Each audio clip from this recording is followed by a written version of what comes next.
A damn fine cup of coffee.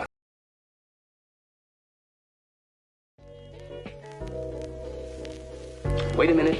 Wait a minute.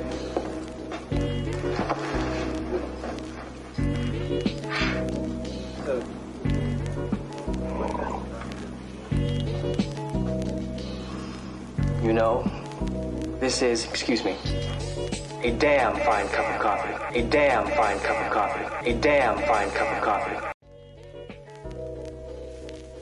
Wait a minute. Wait a minute.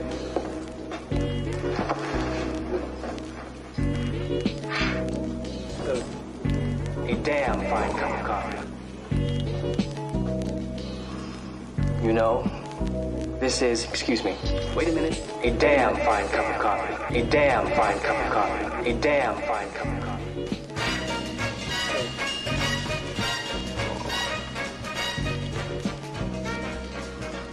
You know, this is, way down among Brazilians, a damn fine cup of coffee. A damn fine cup of coffee. A damn fine cup of coffee. Extra cups to fill.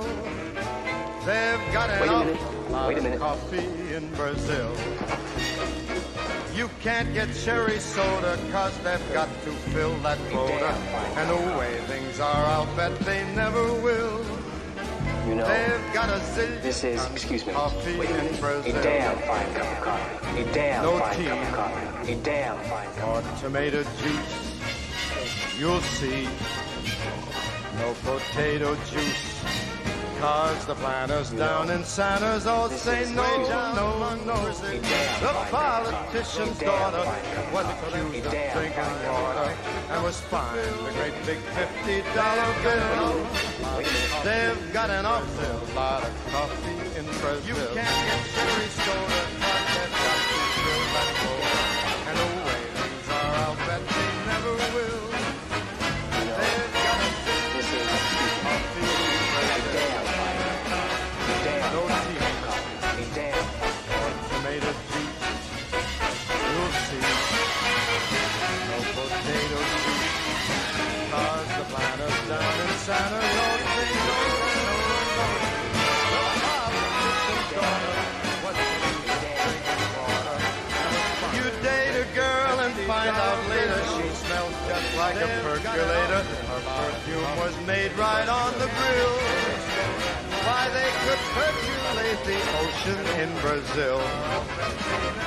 And when their ham and eggs need savor, coffee ketchup gives them flavor. Coffee pickles way outsell the dill. Why, they put coffee in the coffee in Brazil. No tea, no tomato juice. You'll see. No potato juice. The planters down in Santa's all say no, no, no. So you let to the local color serving coffee with a cruller. Dunkin' doesn't take a lot of skill. They've got an awful lot of coffee, an awful lot of coffee. Man, they got a gang of coffee in Brazil.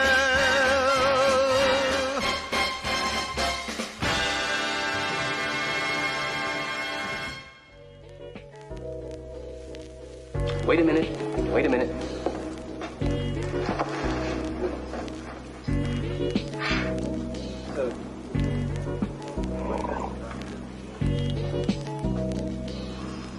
You know, this is, excuse me, a damn fine cup of coffee. A damn fine cup of coffee. A damn fine cup of coffee.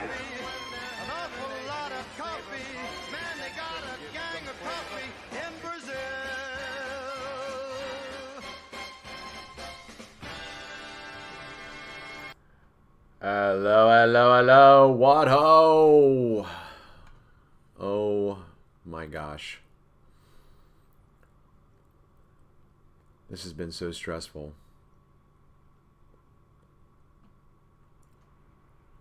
I forgot about this part. This is crazy. Absolutely crazy. Okay. I have no idea what's going on right now. Put this off. Okay, stop. Just stop. Okay, can you guys hear me? This is absolutely so insane. Like, you'd be like, what the hell? This guy is so... I just have the odds stacked against me today. They're just crazy. Alright, can you guys hear me? Hello? Hello out there. Let me know. I think I'm just going to freaking jump into it because nothing is going right. I'm just going to post the link. We're just going to open the panel. I just need people to save me. I need people to save me. Come save me.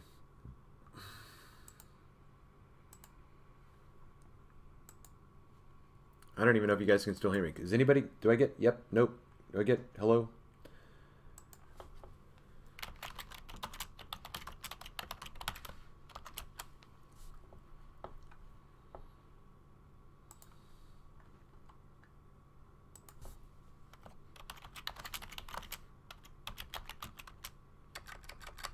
Alright, I'm putting the link out. I need saving. I need someone to save me. Come save me, people. This is too big. So I've got to get my banner. I've got to get my banner behind my display capture like that. Yeah. Just like that, right? Okay, do that. Do this a little bit lower there, adjusting that. I just put the link up there. Anybody gonna join? I need somebody. I get by with a little help from my friends. So anyway, the reason why it took so long this morning was because I realized in my previous intro that there was like a loop going on, this really subtle loop, and I was trying to remember to make a new intro. So that's what I was doing this morning. So I made this new intro, which you guys just heard, and it was, you might think that I edit it that way altogether, where there was that looping throughout the entire Frank Sinatra song. I didn't do that. So I don't know if it's something wrong with, why isn't anybody joining? Really? You guys want me to carry this by myself?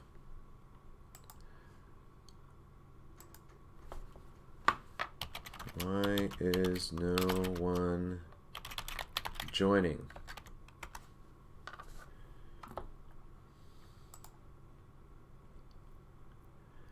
I'm trying to get people to join, Danielle. I need someone to rescue me from this foobar fiasco snafu. So please, do you guys not see the panel link? I need to hear the ding dong. Thanks for being here, everybody. By the way, thank you for being here.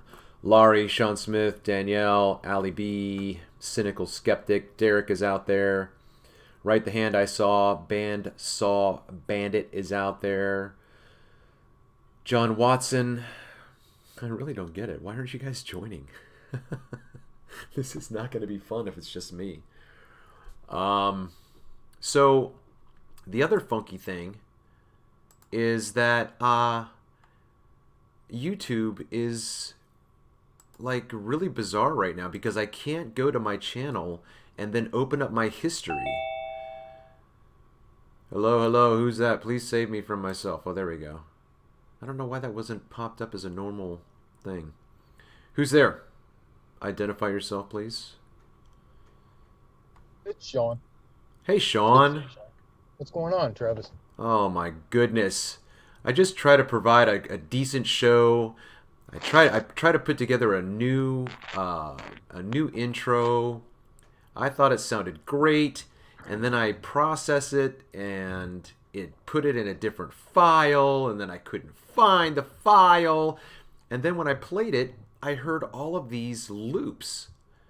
And I'm like, I don't know. Kind of cool though. It really. Well, it sounded kind of cool, sure, but it was like a remix or something. Right. It sounded like a remix. It sounded like I meant to do that, but I'm sitting there thinking, what the hell? Why didn't this thing just save it the way that I made it, even though it kind of sounds okay? Whatever. Well, I mean, you should have just said, "Oh yeah, that was a remix." I know, but I know, right. Yeah, I could have just covered my ass by blowing smoke, right? So. Yeah, no, I mean, if you're trying to figure something out, then saying it was a remix wouldn't help. All right, well, you're the only one on the panel, so welcome to the show, Sean. Anyone out there? I'm going to put the link out there again. I should be in also. Hey, Laurie, thanks for being here. Hello. Awesome.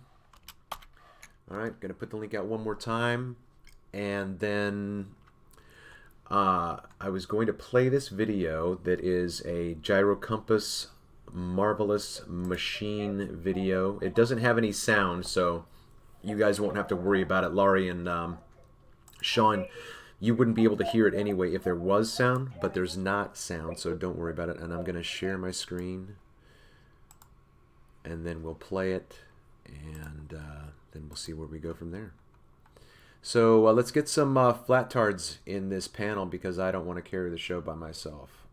That wouldn't be fair to Sean and Laurie. I would just dominate. But just kidding, guys. I'm just kidding. Just making a joke. Hey. All right, here we go. Ready? Can you guys see the screen?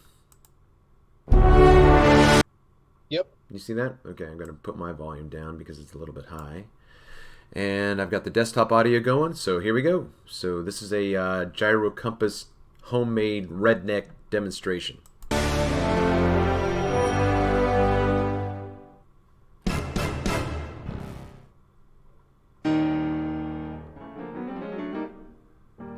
Remember, there's no sound, so you just have to pay attention to the video.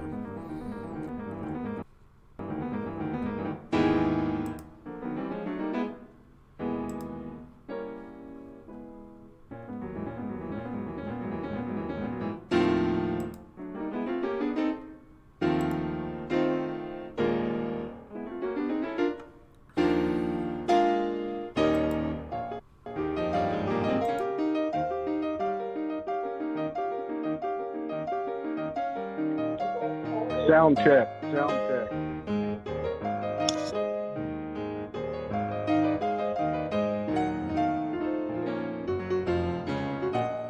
Hello. Yeah, I'll just check. I'll mute. Okay, I just go into I'll catch up in a second.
Hey, Travis, is there supposed to be sound with the video?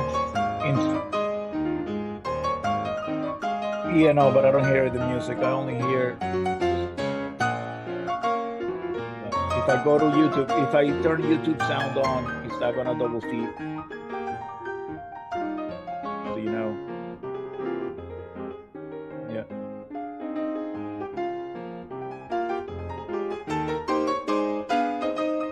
And if I play, I'm gonna play the YouTube feed now. Let me know if you hear it twice. Do you hear that through my computer? Nope. No? All right. So I can play the sound through YouTube. Okay, good.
Can anybody hear me? Just mic check.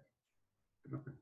I'm just gonna say on the gyro and gyro compass and all that, they all need a flat, non-moving surface to be on. You know, it's not, nobody is, when they do anything with the gyro, they don't do it while it's moving. You set the gyro, the compass, everything is assembled non-moving, you know? So and then it's used to prove movement and detect movement. So the fact that when the gyros are constructed, there is no movement is proof that Earth is not moving. Can you follow that up with a because?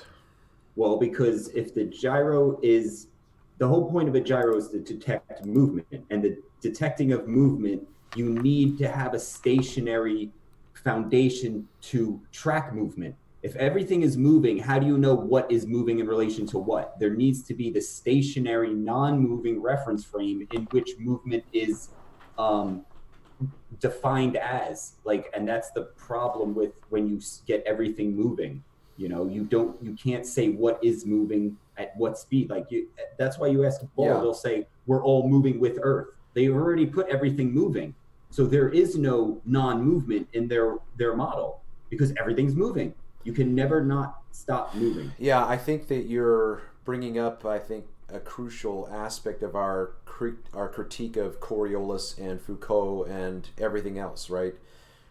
How is it that if everything's moving, you are able to remove yourself or your demonstration from that frame of reference in order to back engineer movement?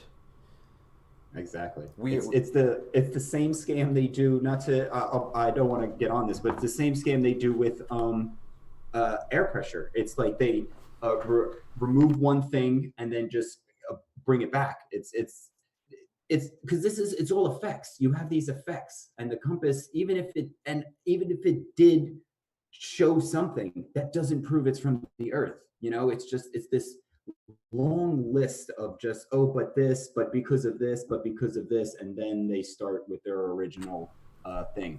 Let me just clarify with the vacuum. So they say, oh, we can know that it's 0 psi vacuum, but you need a gauge to know it's 0 psi. But to make a gauge, you need absolute vacuum. So you need the vacuum to make the gauge, but then you need the gauge to know when you're at vacuum. So it's the same thing. You need movement, you need non-movement to know your movement, but then they make everything moving, so how do you know movement? All right, can we get any follow-up with that? Any feedback? Well, I personally at least don't see where that follows. If we talk about gyro compasses, and I know that's not necessarily what we are talking about, but I will return to gyroscopes. If we are talking about gyro compasses, there is no need to have any non-movement because it just operates on a very mechanical basis. There is no need to not have lack of movement. Now, if we return to gyroscopes, even if it had movement, that wouldn't be a problem because then it would just operate comparing itself to the original position. So there's no need to have no movement. I'm not sure where you get the idea that we should have some non-moving reference frame to begin with. Well, if a compass, gyro compass, right? Compass points north. If north is not a fixed point, then it's moving. So how are you tracking a moving point? Because of the mechanics, how the gyro compass works. No, the compass only points to north. But if north is constantly moving, then wouldn't it constantly be pointing in different directions? This is why you need stationary, non-moving reference frames. Well, let's assume that the Earth moves to see if that leads us to a contradiction. So let's assume that for the sake of the argument. Well, let's not assume. Yes, because assuming is not anything empirical. I can assume that God made everything. right? And he is the yes, that's explanation fine. for everything. But we are assuming for the sake of the argument to see if it makes sense. If it doesn't make sense, then the globe model falls. No, So hold are you on, going to hold on, hold on, accept hold on. assuming No, for the no, sake of the it's argument? hold on. That's just a If you logical want, step. no, that's not the logical step. The logical step would be to use the actual Earth and the physical properties of matter in Earth to determine how it reacts, not to go into mental assumption, mind game, fantasy world where anything can happen. Yeah. So you're not fine with us using logic to determine. The logic is fine. Assumptions are not.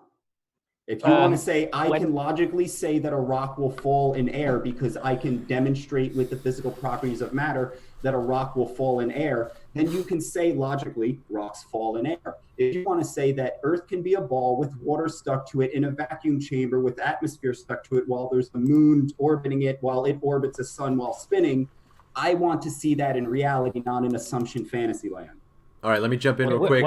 Hold on, Laurie. Sean, go ahead. Yeah, sure. Go ahead. I wanted a little bit of clarification here. You said that the north continues to move, but I think you're talking about the magnetic north. No, I said north doesn't move. It can't move. That's how a compass works, because there is a set spot that is north that the compass is aimed at. If north was constantly moving, a compass would constantly be pointing in different directions. That's why I said it does. A magnetic compass towards north. Hold on. A magnetic compass will point towards magnetic north. But that is not true north. Okay, hold on real quick. Sean, were you watching, I think it was Saturday when Aaron and I, or Sunday when Aaron and I, did you see that that stream when Aaron and I were discussing this matter? We looked. No. Okay. I'm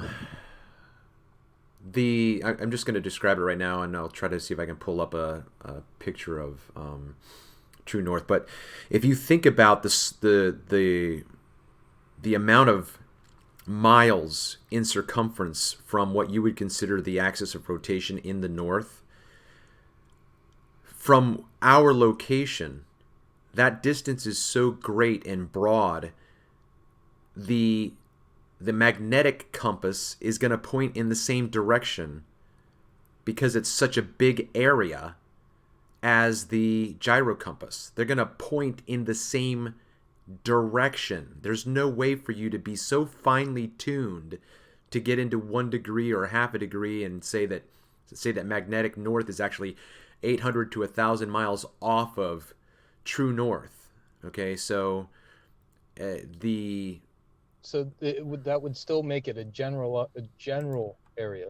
Right. That's my point. That's my point, is that we are so far away that the compass points north. That's where it points. So you know that you can be going north because that's where it's pointing. Right, but say you are closer to the North Pole, and your magnetic compass is going to take you into a different spot than where a gyro compass would. You see what I'm saying? That is okay. So my here I'm gonna pull this. Yeah, I'm gonna pull this up real quick. So it's now on the screen. I took shared off. So hold on, let me put shared back on. Where is this?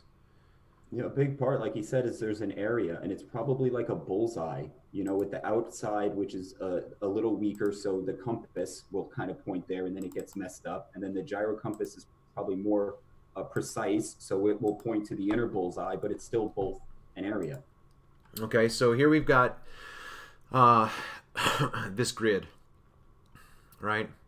So, and this is the encyclopedia, or no, this is what is this? Was this? Oh, yeah, this is the Wikipedia entry on this. But so the very inner circle contains both the alleged geographic North Pole and the magnetic North Pole. Okay, what's the scale here, right? I mean, that's a question that I would have. What's the scale? How far away are these points? But my point is, Sean, that if I was on this meridian down to Baltimore, and you were on this meridian down into Florida, okay, and that was as wide as it was, or and I'm on the 38th degree, and you're on wherever you are, and we both look north, we're both going to be looking in this general area. You know what I mean? It's your response to what I said, unless you have citations to back it up, is just your musings as to what the case might be, which doesn't help us at all. Okay, and that's what Right the Hand's criticism was, and mine as well, of what Laurie said. No, we're not going to assume that which we don't know.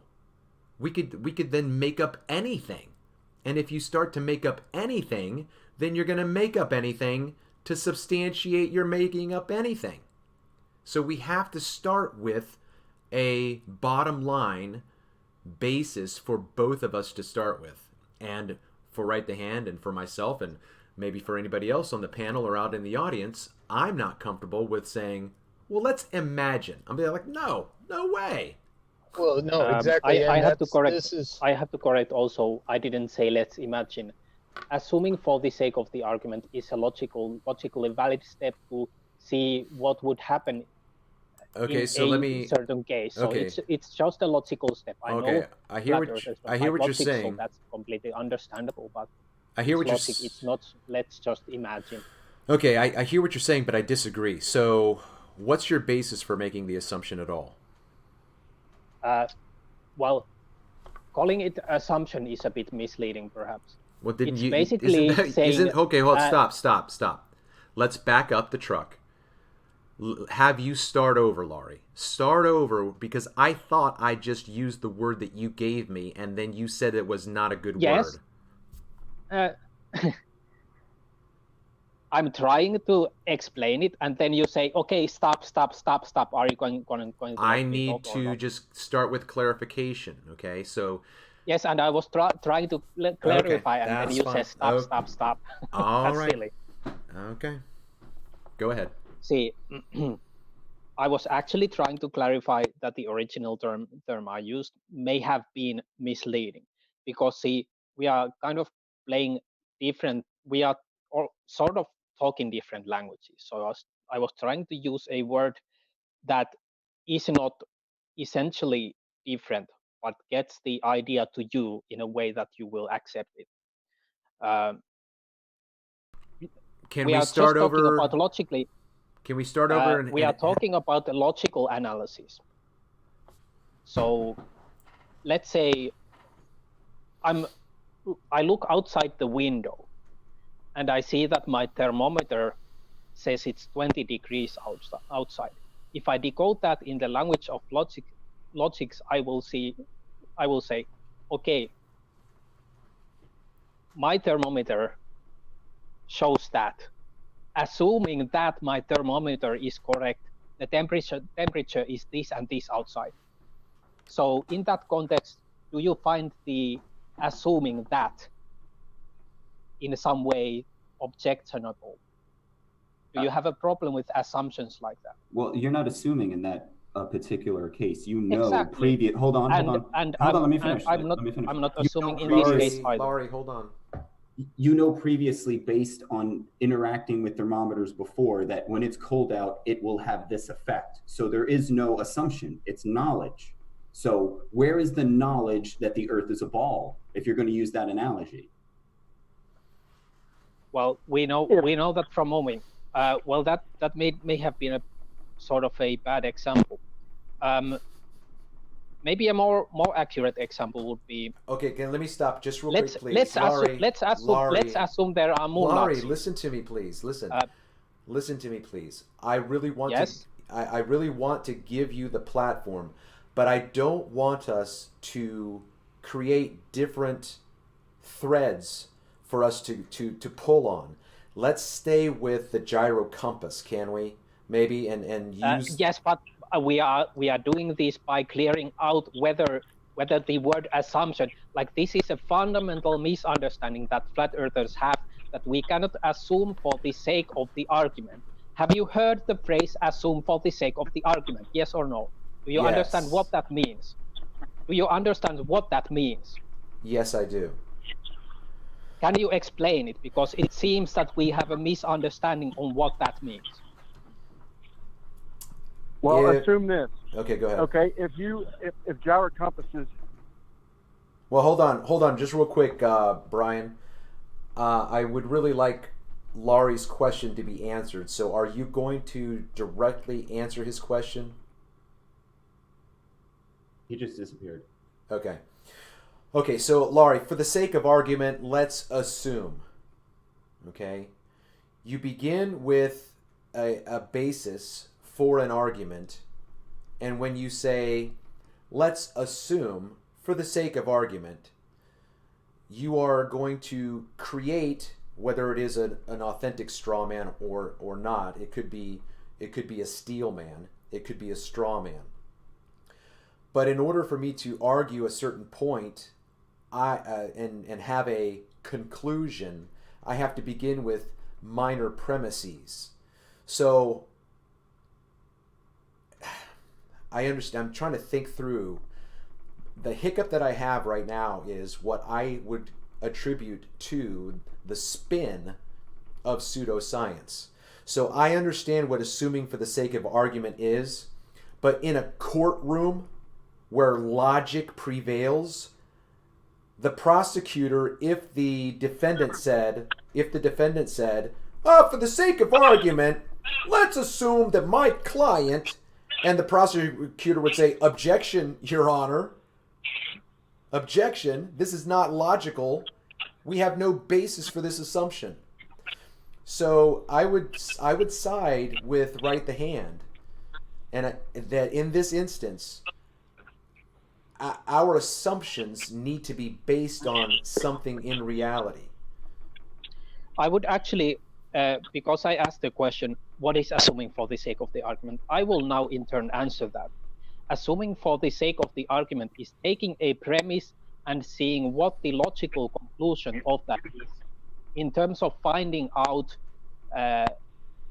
whether there is a contradiction or not. And that is in, for example, in a courtroom, that's a completely valid way of dealing with things. So, Laurie, you have some feedback, follow. or somebody's got some feedback. If I you're think not, Brian. I think Brian, can you go on mute? If you're not talking, go on mute, please. Sorry, Laurie. Go ahead. Yeah, it's fine. It's fine. I understand you have to deal with these audio issues.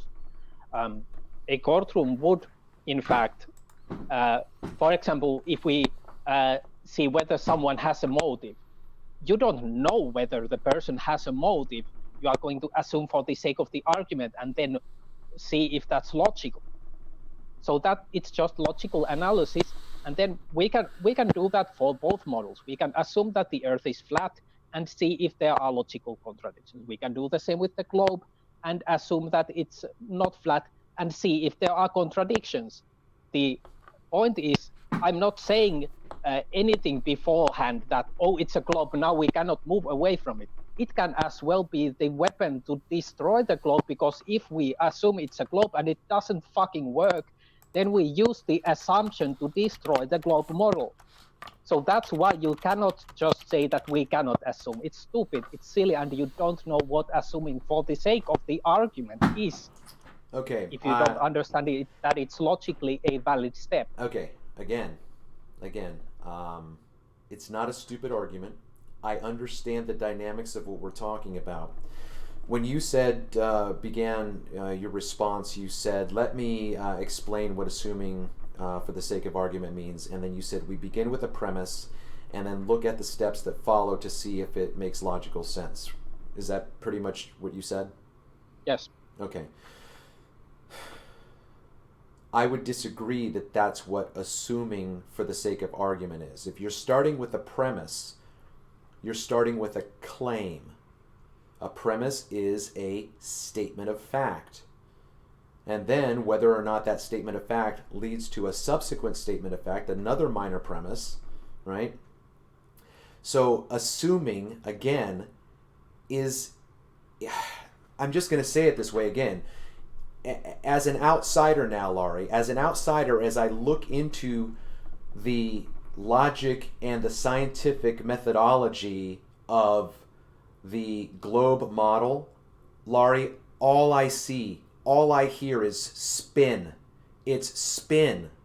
Because they have to couch, they have to qualify, and they have to really assume that what they are declaring is the case, and then build subsequent premises on that. So the assumption, again, is what we have to establish as whether or not it is a fact or whether or not it is a supposition, a thought, an idea. And in my world, assuming is not fact. It's, well, I've got this idea, and I say, well, that's crazy. No, just listen. For the sake of argument, just assume that my idea is good, okay? But there's no basis for it. He just has this idea. I think this. Well, what do you base it on? No. I just have this idea, okay? So from where we stand right now, I still disagree with you. I'm going to add that if you assume, the assumption has to be based in reality. Like if it's raining, I'm not going to assume that there are birds spitting up water all over the place, because that's just not based in reality. Okay, so when you say, let's assume that the earth is a ball, that's not based in reality. So balls don't stay suspended in a vacuum chamber with water sticking. Sorry, that's a straw man argument right there. Hold on. Yeah, I'm sorry. That is. You can say straw man all you want. That's the model. The model is that the earth is spinning in a vacuum chamber with water and air stuck to it. So and this is the point. You're like, well, let's assume. Well, if we're going to assume, then you need to assume we can't just look at, well, the sun moves overhead, we say the earth is spinning. You have to look at the mechanism which will allow the earth to spin and then say, is that logical?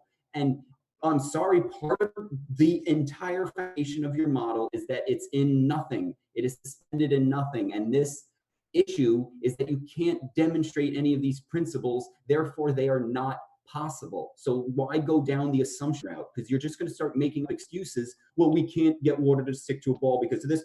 Oh, we can't do this because of that. Because you have your faith-based belief system.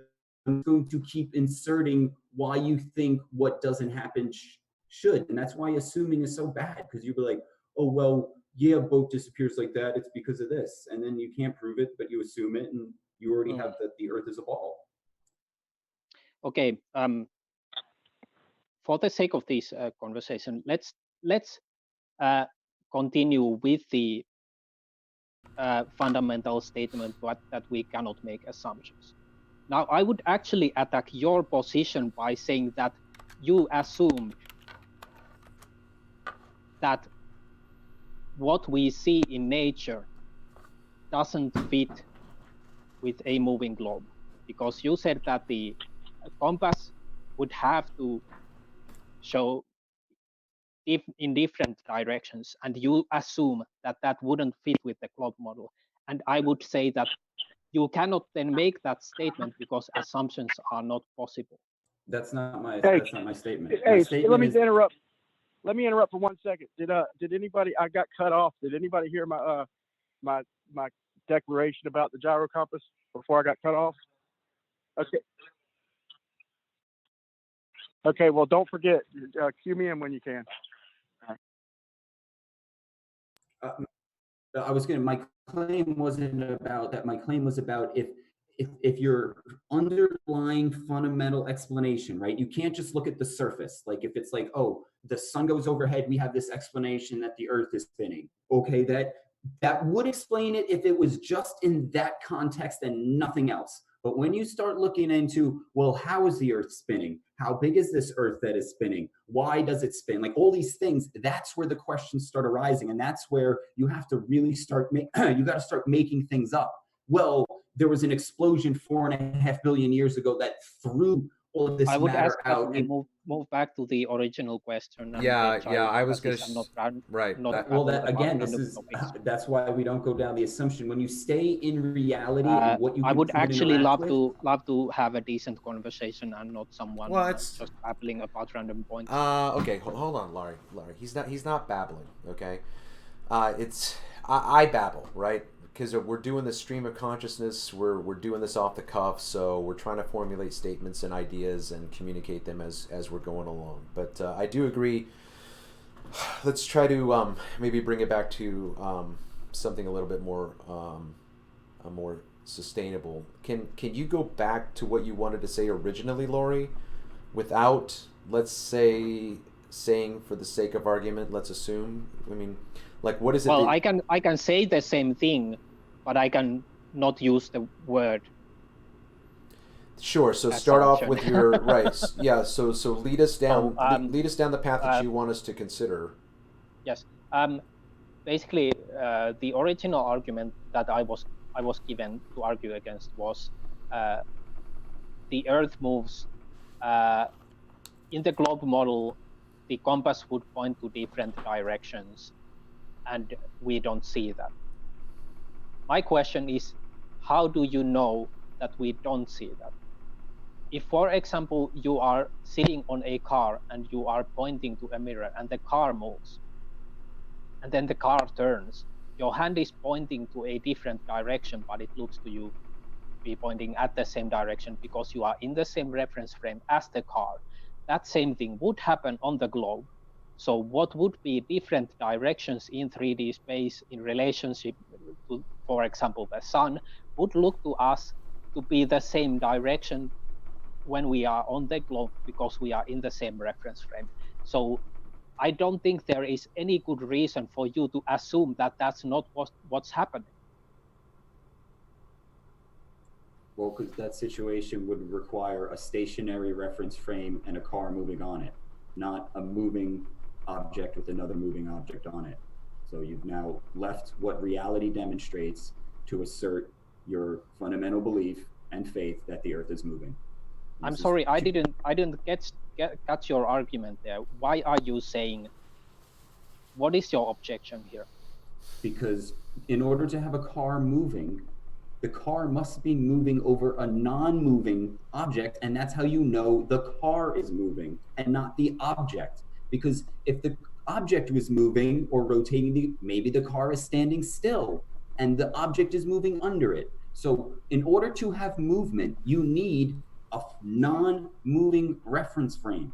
Okay. Just like, see this picture? You have the gyro on the bed or the floor because you need a stationary non-movement to determine movement. Okay, let's examine that for a bit. Let's say you have a car and it's on a ship, and the car is driving. So we can say that the car is moving and the ship is not moving. Okay. What's the ship sitting in? Well, the car is moving from the aft of the ship. So from the front of the car is moving from the front of the ship to the back of the ship. So we can say no, I'm asking about the ship though. Is the ship on the ocean? Yeah. Barry, that's the question. Where's the reference frame for the ship? Is it an ocean? Is the car moving? Why are you not? Is the car moving on the ship? Hold on. Or is the ship moving under the car so that the car Laurie, seems we're just trying to get the details. Are we on the ocean? I know, and that's exactly my bloody point.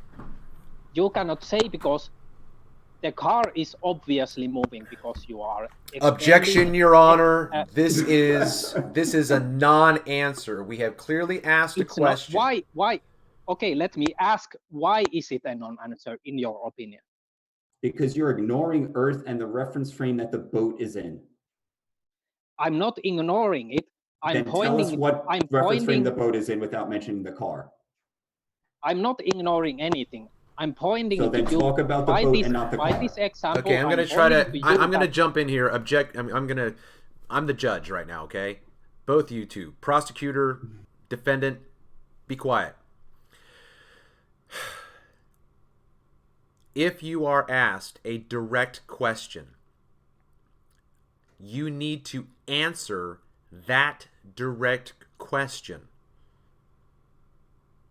and not obfuscate. What was the direct question that was asked? Where is the ship upon which the car is remaining. Is the ship on the ocean in transit? That is a very good question, Travis. And if we return back to the original topic, then we can ask, is the Earth moving or not? I wish, that is actually, I wish Travis, that you are making my point. Travis, you are making my point for me. Yes, because but the assumption.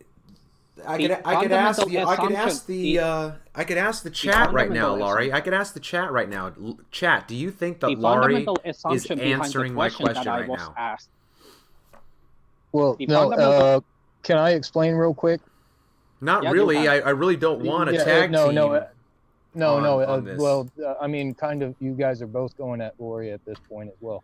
But what Laurie's point is, whether that ship is on the land or on the water, that car is still determining the speed. Okay, that's not true, Sean. It is on the speedometer in the car.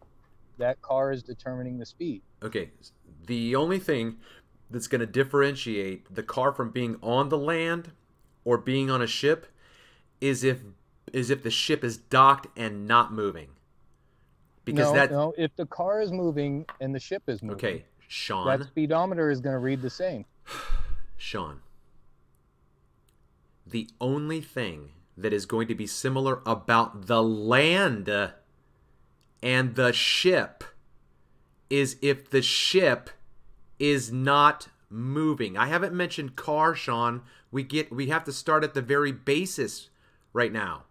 I'm not talking about the car. Okay, yeah, Travis, that is Laurie's point.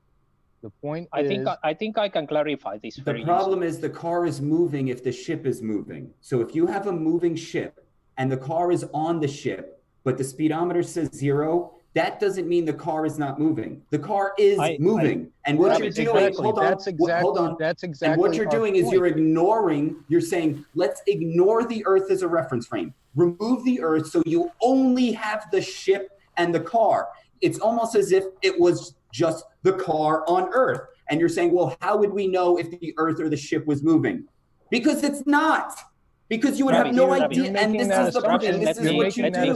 No, hold on. You're making that assumption, okay? You assume the Earth is moving. Okay, hold on. Hold on. Let me jump in and clarify this. The point I was making is you cannot determine whether the ship is moving by looking at just the car, and that's exactly my point. Now, the reason why I made that example is the right hand was assuming that we can just look at gyroscopes or look at cars and determine whether Earth is moving by saying, okay, this car is moving, therefore the Earth has to be not moving. Now, if we cannot go, okay, this car is moving, that ship cannot be moving. If that's invalid as a logical step, then that logical step is invalid in relationship to the Earth as well. So we cannot go from, okay, this car is moving, therefore the Earth cannot move, because a car can be moving on a moving ship. And that was my bloody point. Okay, hold on just real quick. Laurie. So the whole argument that we were presented to begin with was basing on a fundamentally wrong assumption that we can look at a moving car and say that everything in relationship to that car has to be unmoving. Okay, Laurie, just real quick, I've noticed this and I didn't say anything, but when you talk, there's a does everybody else hear that skip? That like feedback, like you're hitting your mic constantly. It might be voice activated. So it's you're the only mic that's doing that, Laurie. So I don't know if maybe you can check that out, please. Thanks. It's just a VoIP. Okay, I'll do that. Thank you. But I also think he's obfuscating the point. The point is not that a car can move in relation to a non-moving ship, which is moving in relation to a non-moving Earth, which could be moving. That's not the point. The point is, how do we determine movement? Movement is determined by an object moving across a non-moving object. That's how you determine movement. Okay, so now if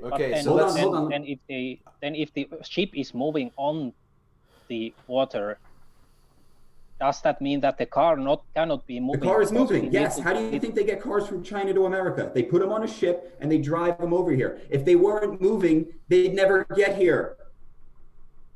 But yes, it's not. It's not. I understand that. But then are you saying that when the ship is moving, you cannot drive any single car on that because the cars have to be non-moving, because you cannot have moving objects on other moving objects. That makes no sense for you. That would also mean that the passengers cannot walk on that That ship. Absolutely makes no sense. If you are talking absolute if the passengers would walk on that ship, that would mean the ship would have to be unmoving.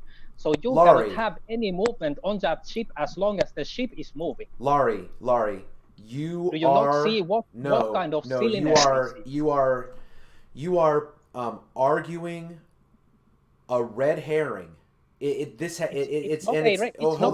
on. Please let me respond real quick, okay? Two things. It's a red herring and it's a non sequitur. It's not a red herring. Stop talking just real quick. I'm not going to try to take up a lot of time. I'm just going to try to be as succinct as I can. Maybe by asking you a question. I don't even know how to. Your statement that you just brought up. Does that mean that a person can't do this, or does that mean that a car can't do this? That doesn't follow from what Right the Hand said. It doesn't follow. We didn't make that claim, right? So why are you bringing it up? Actually, his argument was explicitly stating that if a car moves, the Earth cannot move. That has nothing to do with what I just asked you. He is relying on a logical step that you can look at one object's movement and determine that everything else that it stands on cannot be moving. I'm going to try to ask you one more time. Why did you bring up your question, does that mean ... Whatever your question was about the car on the ship or a person on the ship. Don't repeat the question. Why did you ask that question? I'm trying to emphasize that Right the Hand is using logic that's invalid. You cannot look at one object and see okay, this is moving or this is not moving, and determine the state of another object by that. Okay. And that was his fundamental assumption, and this is why I brought up the ship argument to begin with. We cannot look at the car and see, okay, it's moving or it's not moving, and then determine what the ship is doing. Because the ship can be moving at the same time as the car, and the ship and the car can be moving at the same time as the Earth is moving. No. Where did you... Okay. I can see clearly that the ship is moving. I can see clearly that the car on the ship is moving with the ship. Where do you get the Earth is moving? Okay, that's a different question. No, that's the very last statement that you just made. You just put all three of those together. The ship is moving, the car is moving, the Earth is moving. I'm not making that claim. There's no way I'm going to make the claim that the Earth is moving. You know why? I know you didn't make the claim. We can see that the Earth is moving. For example, we can see that the Earth is moving, for example, from focal pendulums. Now, I'm trying to point out to you that Right the Hand was using illogical arguments. Okay. If you want to talk about focal pendulums or where we know the Earth is moving, I can go there. But I'm trying to point out that Right the Hand is using an illogical argument. And you just followed suit. If that's true, you just followed suit. Okay. Yes, I followed suit to show the illogical assumption behind that. So I'm trying to demonstrate the logic by giving an illogical argument myself. So I'm demonstrating the illogical argument. So if you are going to go with Right the Hand's original argument, you also have to agree that we cannot have moving persons on a moving ship. So when a ship moves, people cannot walk. Let's go back to that claim. Just right there. We cannot have moving persons on a moving ship? Yes, we cannot have moving people on a moving ship, because moving people assumes that the ship is not moving, because that is absolutely false. Movement can exist only in relation to something that is not moving. That is absolutely false. So if the people are moving on the ship, the ship cannot move. That is That absolutely is false. right the hand's logic. He used that logic, and if you are saying that in my example it's illogical, it has to be illogical in his example as well. Okay, hold on That now. logically follows. Okay, hold on now. So now we've gotten to the point of your claim that you are arguing from absurdity. You are trying to reduce. I'm demonstrating Hold on. his absurdity. You are trying to reduce right the hand's argument to absurdity by giving an answer by saying you can't tell me that people are moving on the ship because the ship is moving. And that goes back to what Right the Hand began by saying about the gyro compasses, in that they are, I think the difference would be here, and correct me if I'm wrong, anyone, that a person is not constructed to detect motion. Okay, that's not the same thing. A gyro compass is created to detect motion. Right the Hand's argument is, if the Earth is already in motion and you create something to detect that motion on that reference frame that's in motion, you cannot therefore detect that motion. And that's not the same thing as having two different reference frames on a ship. The ship is one reference frame and it's moving. The person is an automaton. It's an automobile. He's able to move. He's ambulatory. He can walk. Because he can walk and move in different directions, cardinal directions on that ship, he is therefore a second reference point that then is not the same as the ship, even though he's on the ship. You can't do that with a gyro compass. It's not the same, in my opinion. Okay, Chris Berry, you joined. But however, is Brian still here? Yeah. Brian, are you still here? I see you on there, but your phone looks like it's muted. So I tried to give you a shot right here, Brian. So if you can hear the sultry sound of my voice, try again. Yeah, my suggestion is we take a chill out session for now, and that's fine. That's fine. That's what I was going to try to do with Brian, but he's not here. So Yeah, I'm here. Okay. All right, I had Brian. a quick point to make. Okay, go ahead. I had a quick point. Okay, I had a quick point to make. If a gyro compass, 2 points. Okay, I had a question. Does a gyro compass have a physical gyroscope in it? Yes. Okay, I was wondering why they couldn't use like they do in phones with ring lasers and regular gyro compass. I mean, in gyro compass, why they can't use ring lasers in there like they do in phones.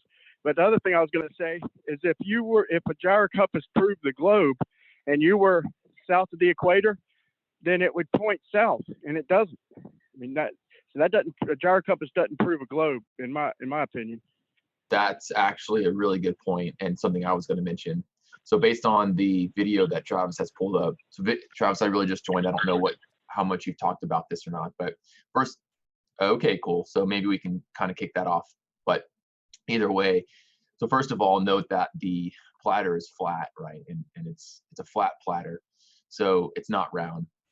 But second of all, notice that the video is called Gyro Compass, and it's just a gyroscope on the platter. So yes, a gyro compass is a gyroscope call it a different or special maybe orientation, a horizontal orientation, right? Whatever. And Travis, you and I and others now having done this research know that it's just a gyroscope in a special housing or a special orientation. As this guy on the video has, he just has a basic gyroscope on a platter, and he spins it, and it does what a gyroscope would do if you spin it on a platter, right? There's nothing special to this gyro compass or this video. So, I mean, I don't know where we go from here other than basically now saying a gyro compass is a gyroscope in a special housing, and we need demonstrations on the gyroscope, turning. They said, and according to your graphic that you pulled up yesterday that we've seen a few times, if you just turn a gyro compass on and you let the boat sit at the dock, at the port, and you don't take it out to sea, the gyro compass will flip back 360 degrees in 24 hours, correct?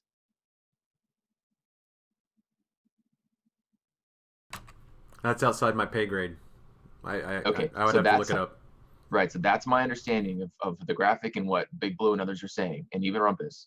So we need to see that demonstration. We need to see someone flip on a gyro compass, let it sit still, not move it, and let it flip back 360 degrees. Now they're going to come back and say, oh, well, it's got Schuler tuning or it's got weights to counterbalance it. Well, if that's the case, then there's no way to prove it otherwise, right? We need to see that evidence.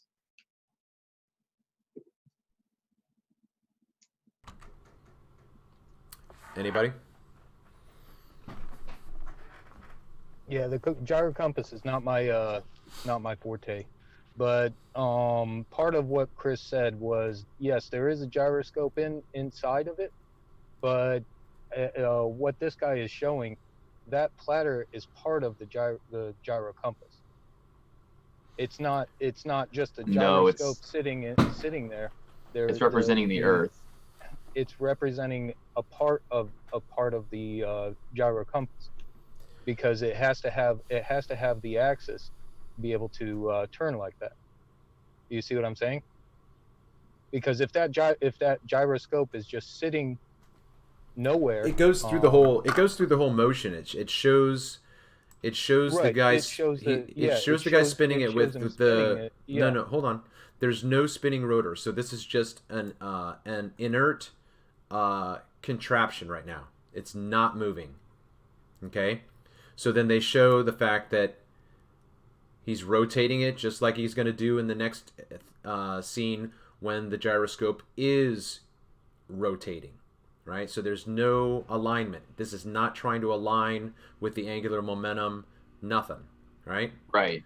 So now we're going to spin the rotor, and we're going to see the precession that he's trying to demonstrate. Okay, so now the rotor is moving. You've got it vertical. It's vertical, so it's maintaining.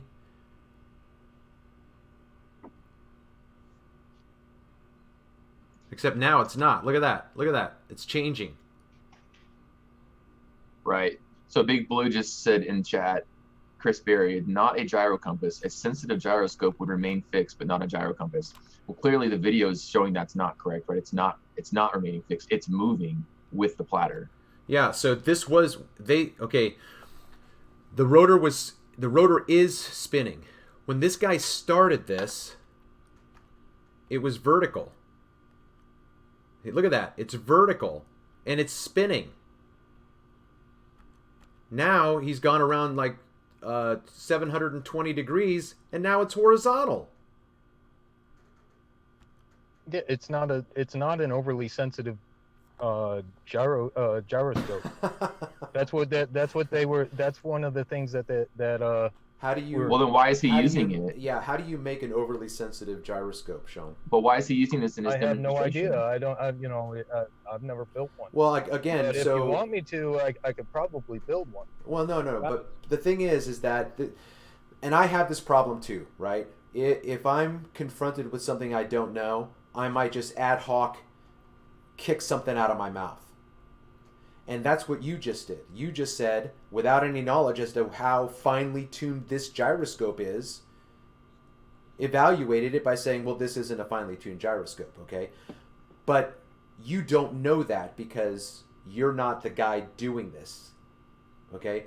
So, that's like going on the assumption that the Earth is flat. Okay, I'm not. That's what you do. I'm sorry. I'm sorry. That's the same exact thing. No. But John's becoming a good. I used to enjoy Sean. He used to be partisan. He's become a fairly large globe troll now. I just can't. Okay, let's not make anyways, let's not make ad-homs, to go back to the facts ring laser gyro that Brian had asked a question about.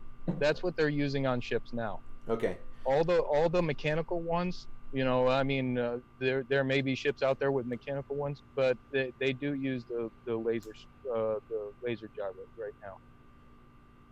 Okay, so there you have it, then. There you have it. So if they're using a laser gyro, I was hoping that, because then there's no pull on. If they're using laser, then there's no pull on no physical pull on one of the pulleys, and therefore it would not work There's without no aligning torque. it There's first. no torque. Yeah, there's no torque on one of them, so therefore, boom, point. I rest my case. Wait a second. Can I make a comment? The gyro compass could work as advertised, but think about it. If instead he didn't move the platter and if he had a ship on the platter that the gyroscope in the video was on, and he moved the ship around in a circle, it would still do the same thing, guys. You're missing that, right? So that torque is from the boat moving around the Earth. So it still would work in concept, but it's not the Earth causing it. It would work the same on a flat Earth, basically, right? Right, exactly. The Exactly, Travis. The ship's moving around the North Center on a boat. It's the boat's movement. But why is that platter at an angle? Yeah, that's a good question. I would have liked to have had this guy break down, like, why is it on a book? Why has he got the gyroscope on an Altoids container, right? He doesn't give us any of the details that are pertinent to me. So I think I heard someone else talking, but I can't. Oh, Yeah, it was me. It's cynical. Okay, cynical. Yeah, my point was that actually you brought it up, and that's why I interrupted you. My point that I've been trying to get in. Let's say the boat is doing circles, chasing another boat. These compasses are going to start pointing up towards the center of the circles that the boats are making. It's idiotic, right? So you have a gyro compass on a boat, and they're chasing, in the ocean, middle of the ocean, some drug boat, and they're going around in circles. So let's say 2-mile radius, but they're going around in this circle. Is that going to throw off the gyro compass automatically and start pointing up towards the center of the 1-mile radius? It's stupid. This wouldn't work. Yeah, I mean, And the other thing, this plate is working on gravity, pointing down in reference to the rotation of the plate. And in Earth, as you're going up on the sphere, you don't have that gravity pointing down from north to south. It's going supposedly towards the center of the Earth. That would also not make the gyro compass work anywhere on the surface either. So in both points, it's just ridiculous that these things. So let's go back to a question that I had when Sean said something. Let's differentiate between a gyroscope on its own and a gyro compass, right? Because that's right where Sean came in, and something that he said made me think about this distinction, right? What makes a gyro compass a gyro compass?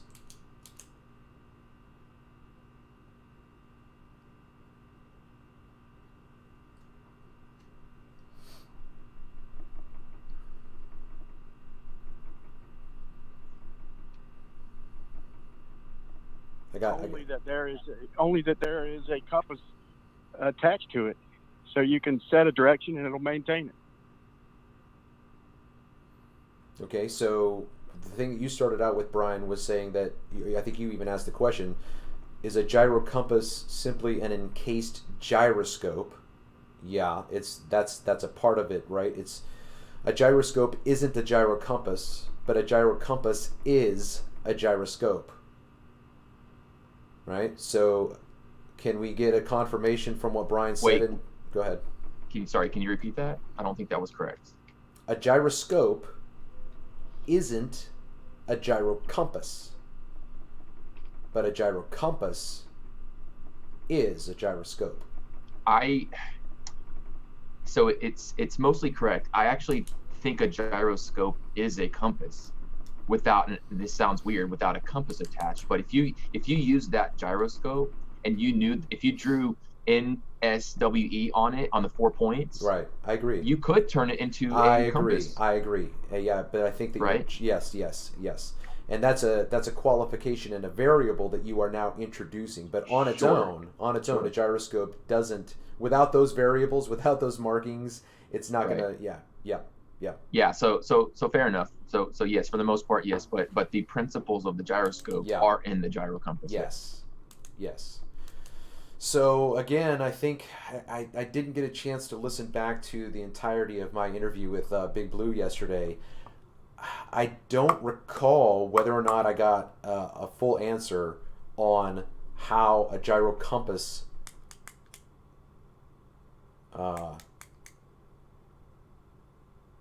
orients itself to true north. So is anybody on the panel able to dive into that? That's a globe believer, so that we don't have an echo chamber. How does a gyro compass determine true north?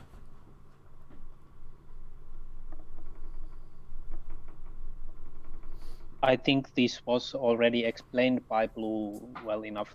I cannot particularly talk about this topic that much because I'm not a person on gyro compasses. Yeah, I don't remember his answer yesterday. I felt like it was either not satisfactory to me, and I just wasn't able to come back around to it, or not. But are you saying that he did in that interview answer it, or at another time he has answered it? Yeah, sorry. Yeah, I found his answers yesterday. Okay, Basically I'll have to go back and listen to that then. Sean? Yeah, I was going to say the same thing. You know, he's much more knowledgeable on these than I am, and I think his explanation yesterday was really good. Yeah. I guess so. One of the things that Brian brought up made me think, or no, it was Cynical Skeptic, that if a ship, I guess, I'm trying to think of what I was going to say. Yeah, I lost it. Want to repeat the ship? If the ship is doing a arc, right? It's doing a circle around another ship as it's following it. The compass mounted on that ship is gonna tend to point to the center of that arc, because that's what this plate and this gyroscope is doing. So, and it's a much sharper arc than the supposed rotation of the Earth. So it's going to be contradicting the rotation of the Earth. It's going to be pointing to the center of that arc that the ship is doing. So that was my point. That shouldn't work. And also, there isn't a gravity that goes from north to south all the way down and through. So when the gyroscope goes past the equator on the south side, it should just go crazy and start wanting to flip over too. So Cynical Skeptic, I just need clarification. I'm trying to figure out what you mean by the two ships going around in a circle. Okay. What's the issue there? Oh, the issue is this. They demonstrated by putting this gyroscope in this plate, the blue plate, right? And they're going around in circle, and the axis of rotation of the gyroscope will align with the axis of rotation of the plate eventually. It took about, like Travis said, it took about 720 degrees, right, of rotation. But let's say these are very sensitive and they align themselves really quick. They have to be if they line up with the Earth, which is rotating once 24 hours, supposedly, right? So you have a ship with a gyroscope and it's aligning through the true north, through the rotation of the Earth. But then this ship, it starts doing a perfect arc, you know, chasing another boat or whatever movement. It's doing an arc. That's going to mimic the movement of the gyroscope on a plate like this. So that gyroscope should tend to shoot or point to the center of that arc that the ship is doing, if it's really detecting rotation. So I can't see how this gyros will be even accurate, even if it did work and it did point to the center of the rotation of the Earth. Once you have it on a ship and the ship starts doing an arc, it's gonna say, "Oh, this is the new rotation." And it's much sharper, much faster. It should start pointing to the center of that arc. That's my point. So can I tackle that? I actually disagree with that. It seems logical, but the gyroscope that's in the gyro compass that's keeping its direction is going to maintain that northern direction. So like, let's say you were going east, right? And all of a sudden you turn sharp south. Okay.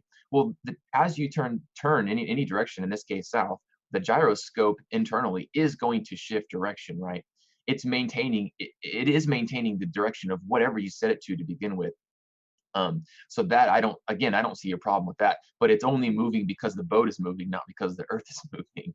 So again, it doesn't matter even if it maintains direction. That's the purpose of the gyroscope itself. Yeah. Now, the reason they bring laser gyros is because of the same issues that they have with mechanical gyros in airplanes. All of the drift that mechanical gyros actually do have, which is simply due to the mechanics and friction of the physical gyroscope, happen on a gyro compass. So that's the main reason they went to ring lasers. Again, it's for the accuracy.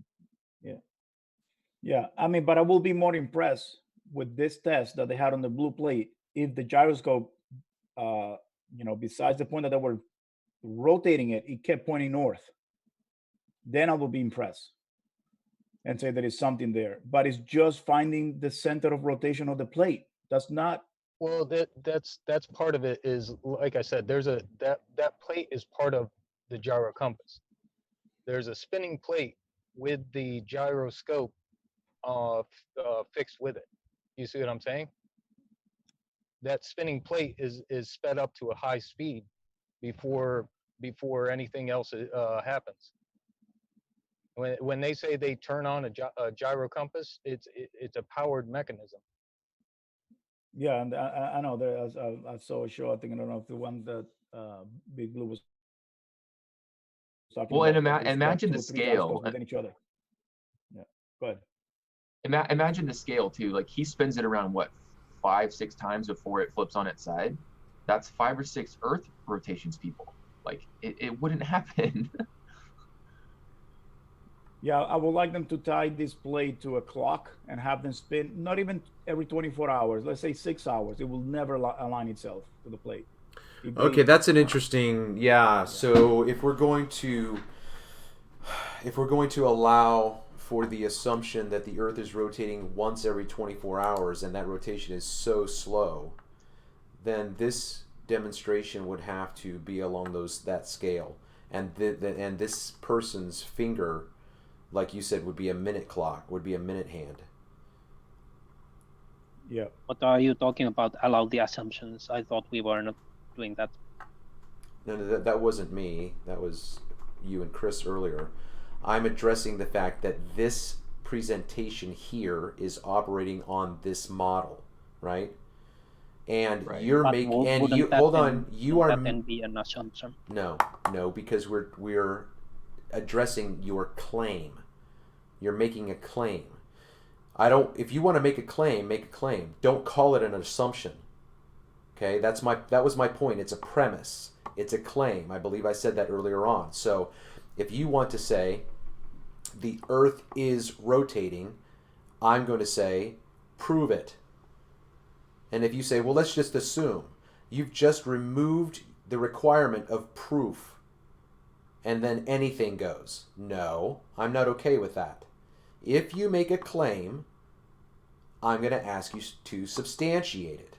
So all I'm saying right now, based on what Cynical and Chris are talking about right now, as I look at this, I believe the point is well taken.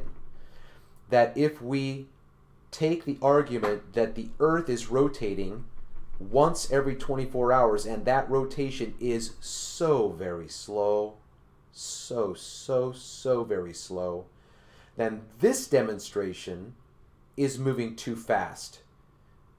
And the angular momentum that is created by this person's torque is not comparable to the model of the Earth. So again, this is where the whole model thing breaks down. We cannot build a model to scale. Okay, fine. So make it smaller, but then make sure you make all of your mathematical adjustments so that that thing moves as fast as the Earth would on that same scale. And I think that what Cynical Skeptic and Chris, and now if I'm understanding what they're saying, I would say you're not going to see precession. No. So if it's upright and it moves, if it starts vertical and it moves horizontal, that's 90 degrees. Right. So what's 90 divided by 15 is 6. So he's correct. You would need a minimum of 6 hours sitting on a ship after having spun your gyro compass up for it to align, or you simply align it manually, which I guarantee is what most of them do, and then you be about your business.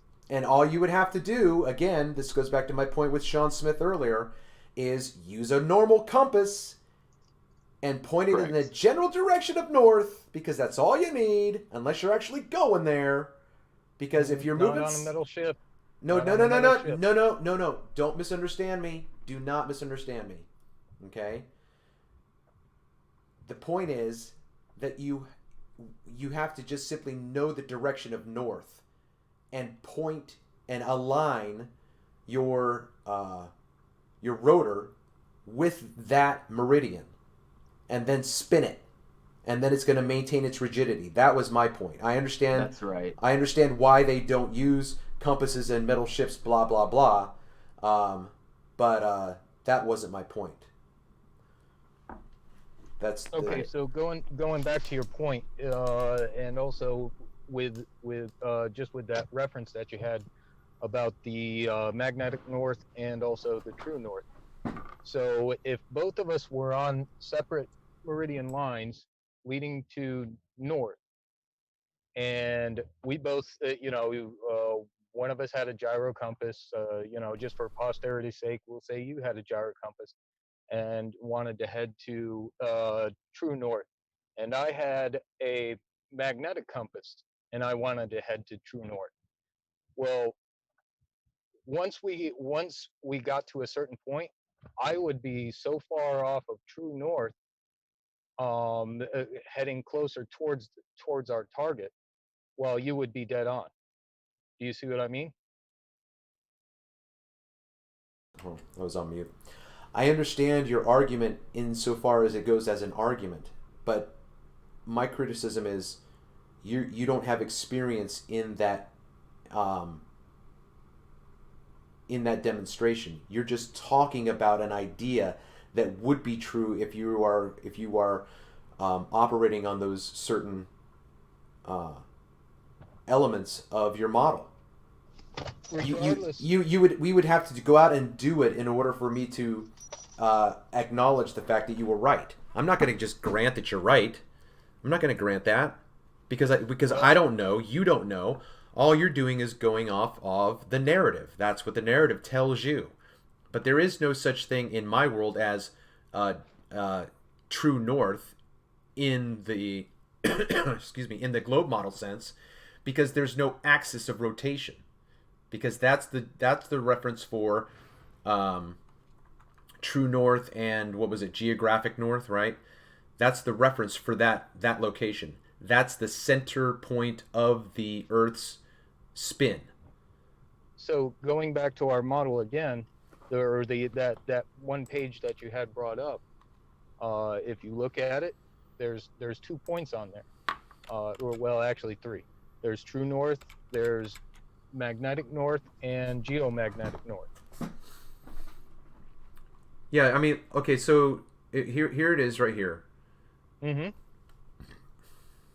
What's north geomagnetic pole? Okay, so that is another point where a magnetic compass will point to. Okay, if I'm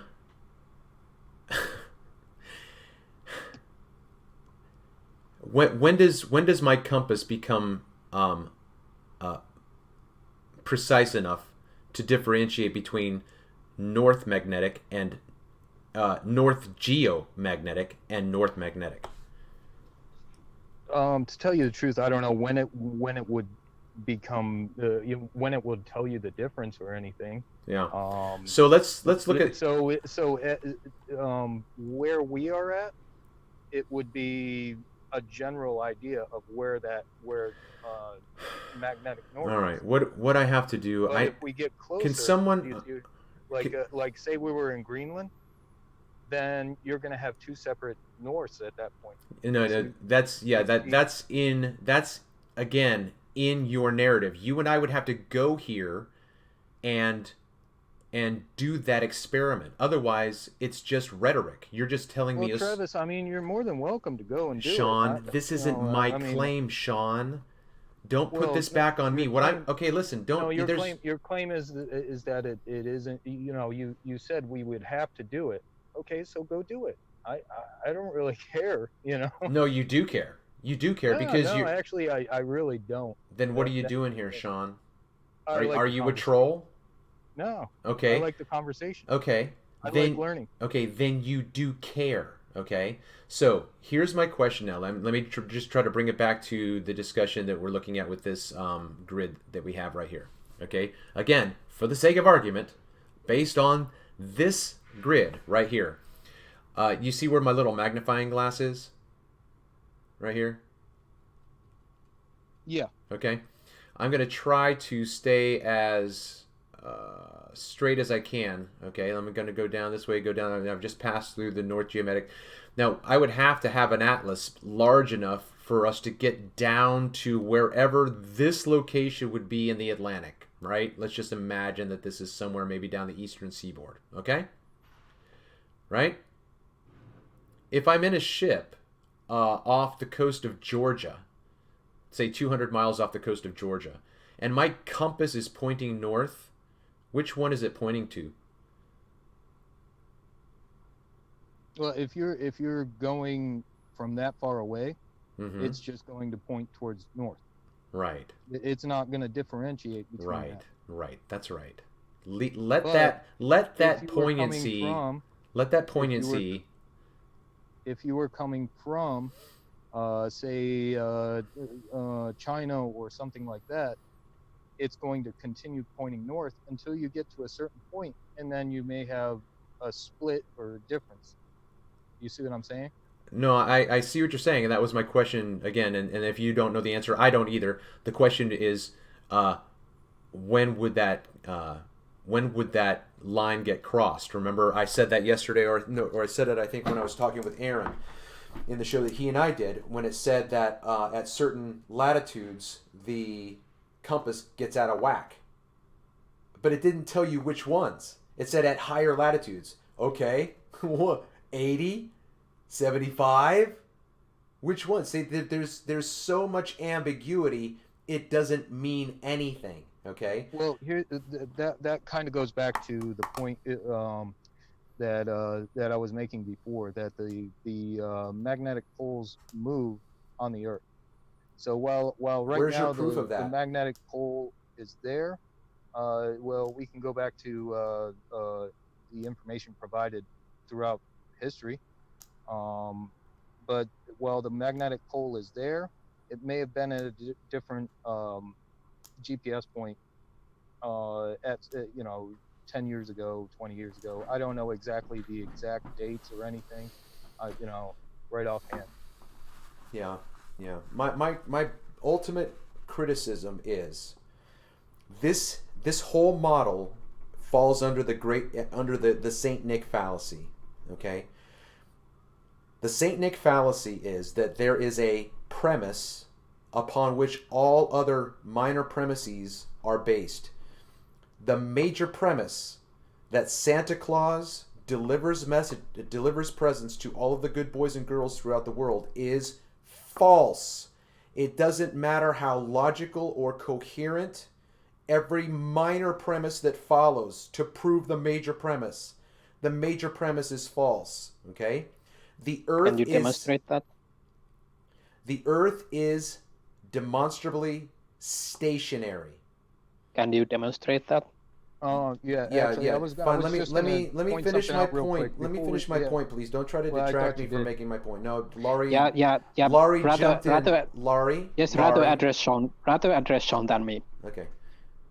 The globe model is, in its major premise, false. Therefore, every other facet and variable used to explain that model, like the geographic north, the north geomagnetic, that the poles are shifting and the poles are moving, all of those different nuances that have to get changed and modified along the way have to then be created to substantiate the ultimate major premise, which is always false to begin with. So it doesn't matter that you can explain what the geographic North Pole is. It doesn't matter that you can explain what precession is and how a gyro compass orients to true north, which is different than the magnetic north. The major premise is the one that we have to ultimately be arguing at the very beginning, and that is the shape and movement of the Earth, whether or not it is moving, or whether or not it is a sphere, whatever that shape and size and diameter is. Go ahead, Sean. Okay, two things. First off, it's a little bit different when you go through with Santa Claus and the Earth. Santa Claus is easy to debunk, basically. Let's not debunk a myth. Okay, my point is, it's an what argument. I'm saying. It is a myth, and it is debunked.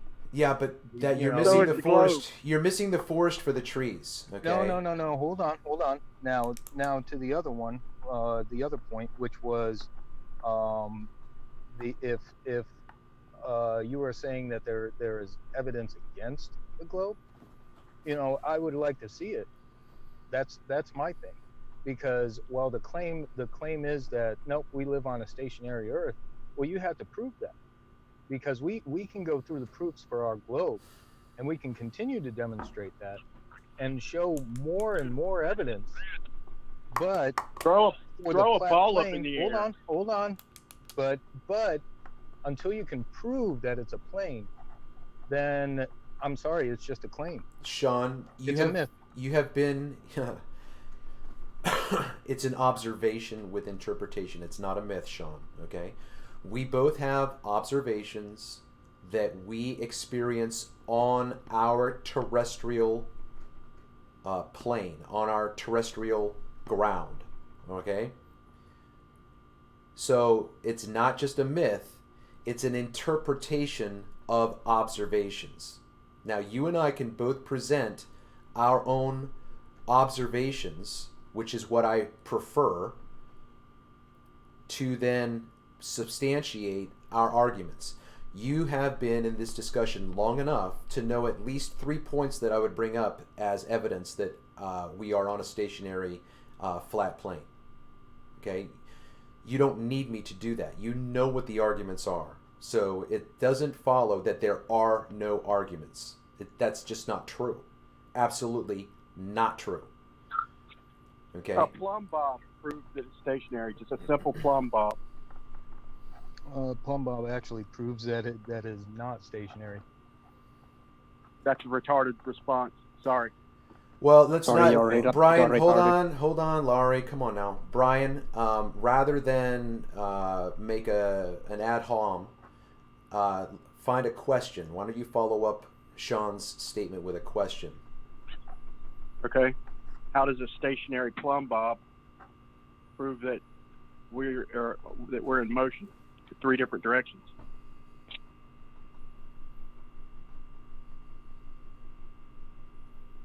Sorry, hold on. If- I'm eating. Yeah, if we were moving 3 different directions, you couldn't have a stationary plumb bob. And we don't set our walls until the plumb bob is stationary. Over. My answer to that, and I will let Sean go, but I think he's busy at the moment. My answer to that would be, if the plumb bob is at the same reference frame as the Earth and everything is moving at the same rate, there's no problem there. Well, if we're accelerating in 3 different directions, then you can't have a stationary plumb bob. Also, it seems to me like every explanation of how we don't detect anything is an excuse. I mean, every one of them. Why don't we feel it? Because of this. Why don't we? How come we can't detect it? Because of this. I don't know. I don't even know where to start. But and the fact of the matter is, to prove any of these things, they conveniently made off limits the South Pole, and flying over the North Pole is from what I understand, is illegal or prohibited. So it's just a little too convenient for me, man. I understand that. There is a key difference between an excuse and an explanation. And it would be really, really interesting and important for everyone in this discussion to think about what is the excuse, who is using the excuses, and where are explanations. Because you can answer a question with an explanation, or you can answer a question with an excuse. Now, it seems to me, and this is a strong claim, I know, but it seems to me that the excuses are actually just explanations that you didn't like. Well, nobody can give a straight answer of where the Coriolis should start, and that being where the atmosphere ends and space begins. And they try to claim a gradient as far as the pressure goes, but there would then also be a gradient with Coriolis. that being the case. And that is, what's your excuse for that? I think there is a gradient with Coriolis. Yeah, there is. Okay. As to the- Okay. Hold on. the Hold on. plumb No. bob, No. can No. I- Let's can not I- miss. Can I Let's go not back miss to that the point that Brian had brought up? He Well, had asked me a question about the plumb bob. Yeah. Let's go back to that after we address this. Okay. Laurie, how would you substantiate that there's a gradient with Coriolis? Travis, real quick, sorry, I have to go. Can you link that gyro compass video one more time for me in chat somewhere?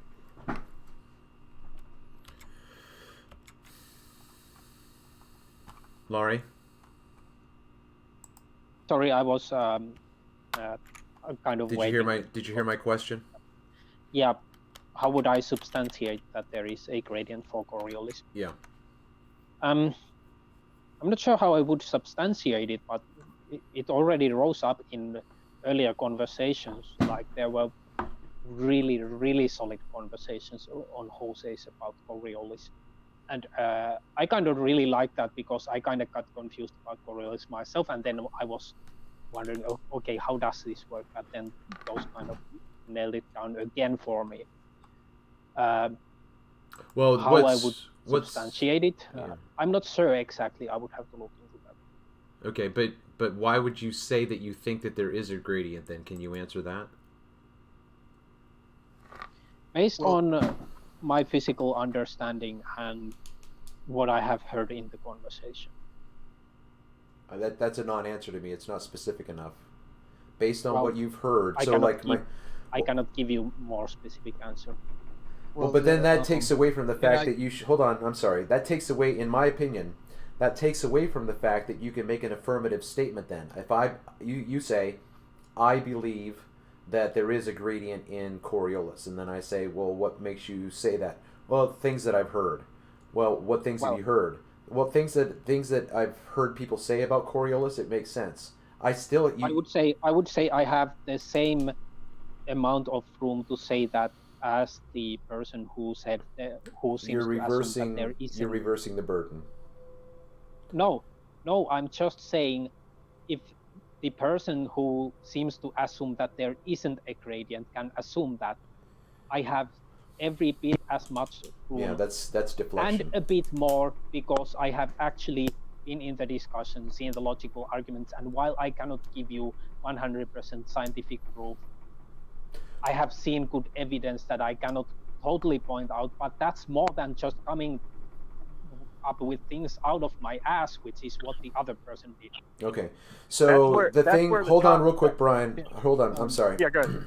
So, I've been in those Coriolis discussions with Jose.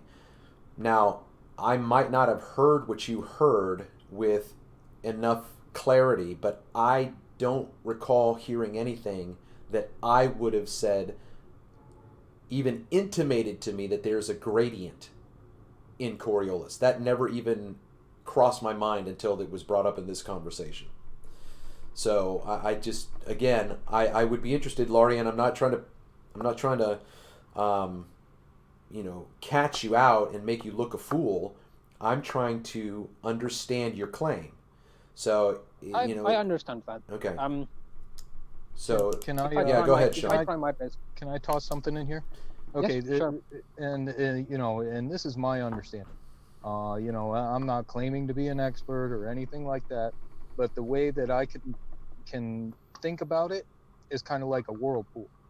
The further away from that whirlpool you get, the less pull you have on yourself.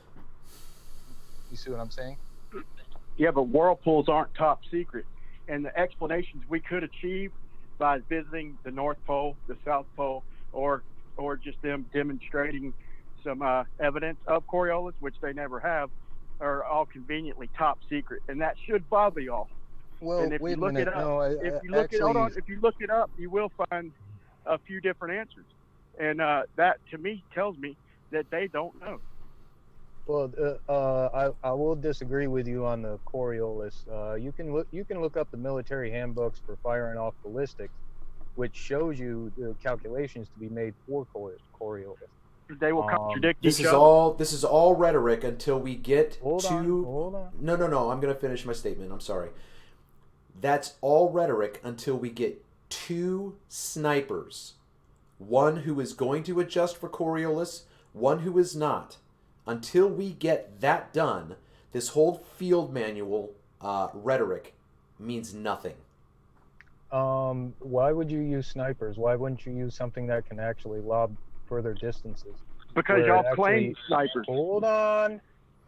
Jesus.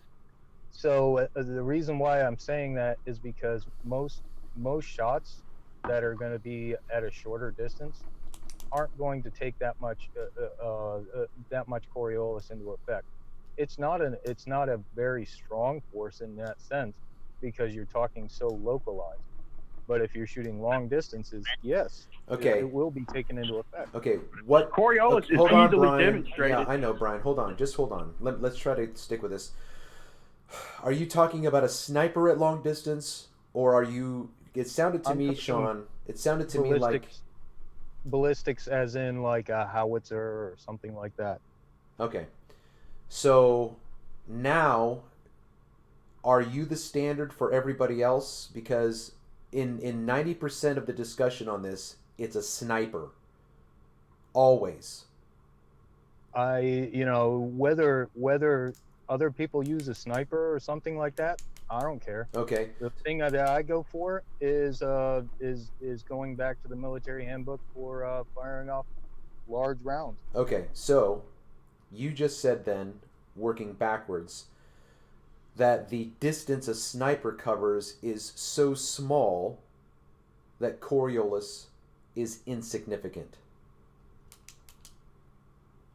I stated on a localized level, yes. Okay, what does that mean? Well, I mean, if you think of it as in a square mile or something like that, that's a localized level. If you're going 10 miles, 5 miles, stuff like Okay, that, are that's there going to make a bigger difference. Are there sniper shots at 10 miles? No, I don't think so. Are there sniper shots at 5 miles? No, I don't think so. Okay, so I think the longest one was 2. I can't remember exactly. Okay, so the irrelevance of your even mentioning 5 or 10 should be very obvious. Okay, so now let's go back to your claim of a local... Wait a minute. No. Why would that be irrelevant if you were talking about a localized, which would be because 1 mile it's an excuse of or why, 2 miles? because it is an excuse of why you can't Hold protect. on. Because that's a hand wave dismissal. No, it's not. Yes, No, it is. okay, You're stop. talking No. on a local level. No, You said Sean. snipers. Sean. I said ballistics. No, sir. I moved away from the large ballistics to a sniper, and you said on a local level. We were talking exclusively about a sniper. Either you are being dishonest right now and gaslighting my audience, or you do not see the fallacy of your statement. Which is it? Actually, no. I think you are expecting to do something with your own parameters, within your own parameters. No, I took everything that you said and asked a question. I unpacked everything you said. What did I tell you? What did I tell you? I said to you, what does local mean? You said it could mean 1 mile, it could mean 5 miles, it could mean 10. Okay? No, actually, that's not what I said. What I said was localized would be 1 square mile. Am I right? You did say that? Yes. Okay. Yes. Okay. I said ballistics, we could talk about 5 miles or 10 miles. Okay, I would have to go back to listen over again to see whether or Go ahead not and do it. No, that's fine. That's fine. I would have to go back and listen to whether or not you said ballistics, but that would be a non sequitur because there's no reason to shift back to ballistics if we're talking about snipers. That's a red herring. You're bringing up something. No, it's not. It's not. Oh my it's God. Not a red herring. It is. We're talking about snipers, parameters. Sean. You are talking about your parameters. I don't have any That's all you're parameters. doing. You said localized. No, you brought up snipers. That is your parameter. Okay, Sean. if I bring up snipers and I say, I don't want, I don't even know how to go back to that. My point was, And what hold this on. was my point, and this is what I said in the very beginning. I would not use snipers. Right, because Use a railgun. Okay, hold Use on, a hold on, railgun. hold on, Brian, hold on. You would not use snipers for what reason? Because it is a localized area. Okay, that's a non-answer because I still have a question because you didn't answer the question. What does localized area mean, and why is it a disqualification for a sniper? I answered that question before. No, I'm I asking said you to do we it could again. say 1 square mile or a smaller distance like that. As soon as you go into larger distances, yes, Coriolis effect comes into play. Okay, so you're you're not saying it the way I'm trying to lead you into saying it. So I'm going to put words into your mouth. You're saying that the Coriolis has little to no effect on localized sniping. You're right. Okay, so why in 95% of the rhetoric of the globe model are snipers brought into this discussion? Am I speaking rhetoric, or am I speaking about what I'm saying? That I'm not clear as to what you just asked me. Well, you are bringing in other people into this discussion. Why would 90% of this or 95% of this? I don't care about that. Did I give you an option? Yeah. Travis, by his logic, long distance, a train from the North Pole close to the equator would derail itself. By their logic, it would derail itself going from north to south. Derail itself. Think about it. I don't think that follows. Well, by y'all's logic, that's exactly what would happen. No, you need to explain adjust. it. Explain what you mean, Brian. Okay, well, if they have to adjust for bullet movement, or even they say it could even be on the ground, they're not leaving the reference frame, correct?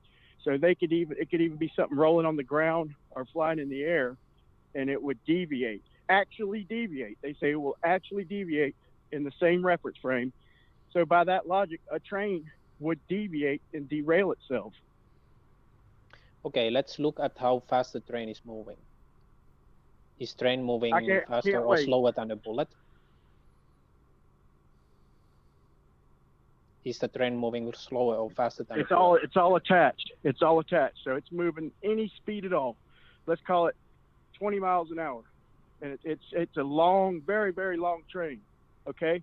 Let's say it's moving, how about this? Let's say it's moving the same speed as a bullet. Okay? So we have a train, the caboose is on the North Pole, and the engine is, let's say, 10 miles from the equator. Okay? Now, we have somebody with a big giant railgun on the North Pole. Just follow me if we're gonna. Okay, so at the same time we say go. The train goes, the train starts, and the bullet fires from the North Pole. Okay, by the time the bullet gets to the North Pole, it will have deviated, and I'm not talking about the 1,000 miles an hour. I'm talking about y'all's calculation of Coriolis. It will have deviated about 80 miles to the left. Well, if it's in the same reference frame, then the engine of the train will have deviated 80 miles. Now explain that. Okay. It's hard to think about. As soon as you do, okay, hold on. You just said explain that, and then you started talking again. So just hold on real quick, Laurie. I'll let you finish this up, but we need to wrap up. I need to get ready for work. So after Laurie responds, we're going to let that be the last word for this interaction with Brian, and then we'll just do closing statements. Okay? Yeah. Yep. I would my counter question to that would be that have you actually observed that experiment, because you're kind of assuming that, okay, let's assume this train and let's assume that, and let's assume that that wouldn't work in practice. have you observed that practice that in reality? No.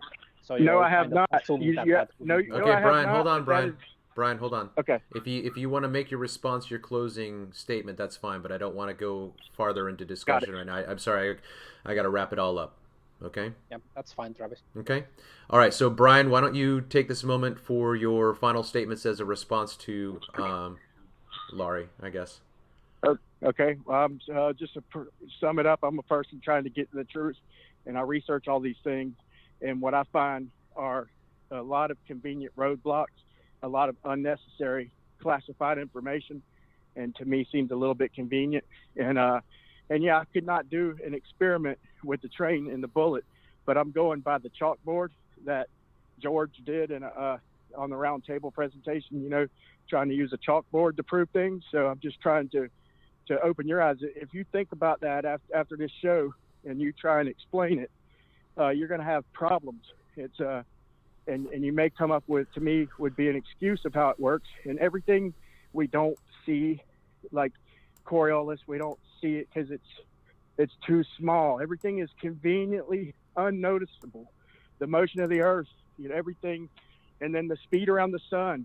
And even though it's acceleration in different directions, everything is conveniently explained off in my eyes. But I'm still studying and I'm still researching, and I suggest y'all open y'all's minds a little bit and do the same, because there's something not right, and we need to figure it out. All right. All right. Thanks, Brian. Cynical Skeptic, are you there? I am. So no, I'm good, Travis. Thanks for having me on.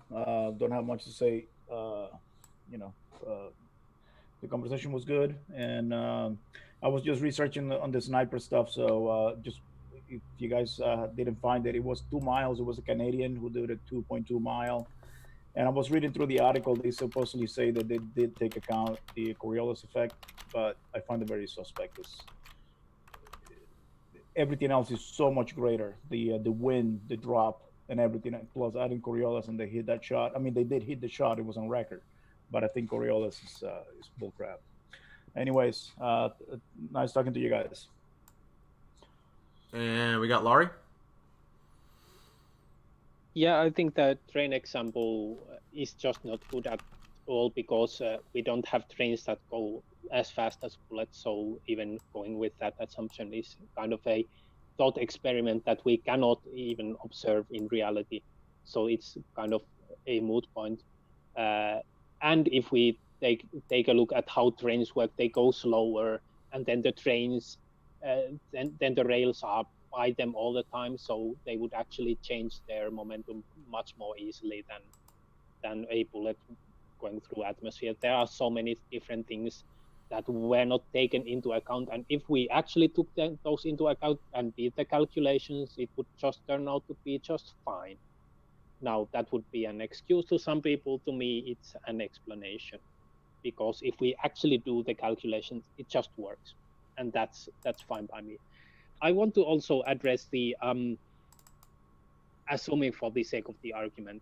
That's basically just the same as saying, if this, then what would follow? And we do this all the time. For example, Travis in this conversation said, if I'm on a ship. Okay, yes, but that's an assumption goal, right? To me, assuming things to follow, to think about a case, that's just valid.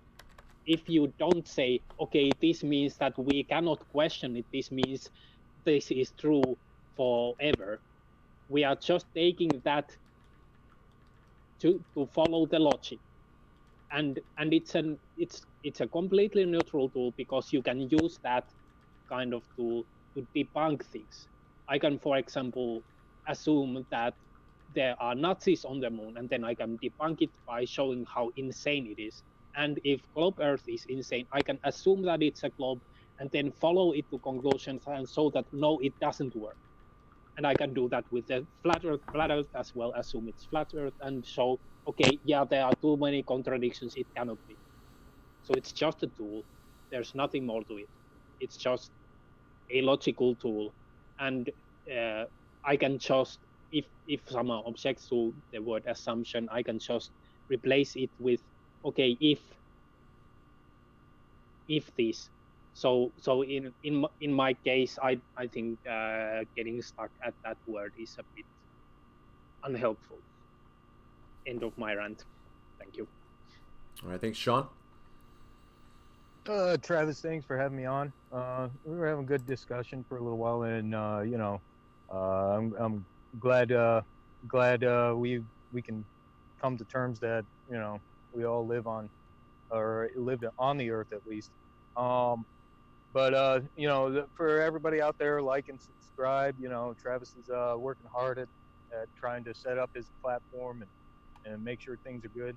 I encourage everybody to continue learning. You go through, you find a manual for your chop saw or something like that. Make sure you read it all the way through, because there is some stuff that they may give you tips and tricks or something like that may go along with it. All right, that's all I got. Thanks.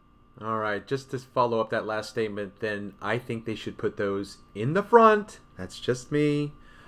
All right, thank you everybody out there in Chatland. Nicholas Brown, Gleam, Danny D, Lee Redpath, and Ali B, Bearded Devil, No Subscription, Jimmy O'Toole, Eyes to See, everybody out there, thanks so much for participating. I hope that you had an enjoyable time. I hope that you felt safe. I hope that you felt like...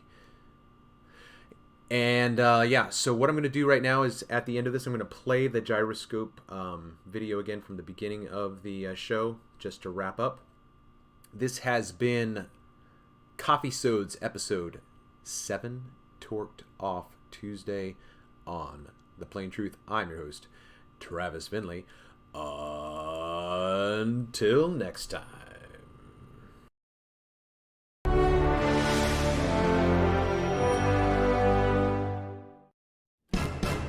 What's up, everybody?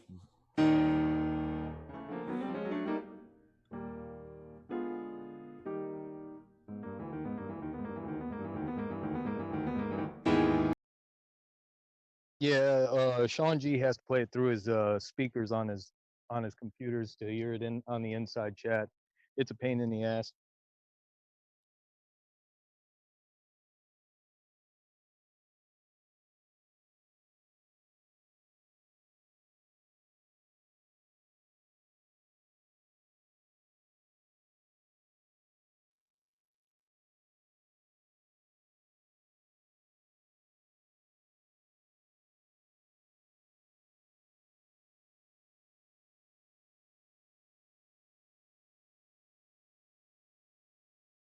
Thanks, Travis. Yeah, safe See you. travels.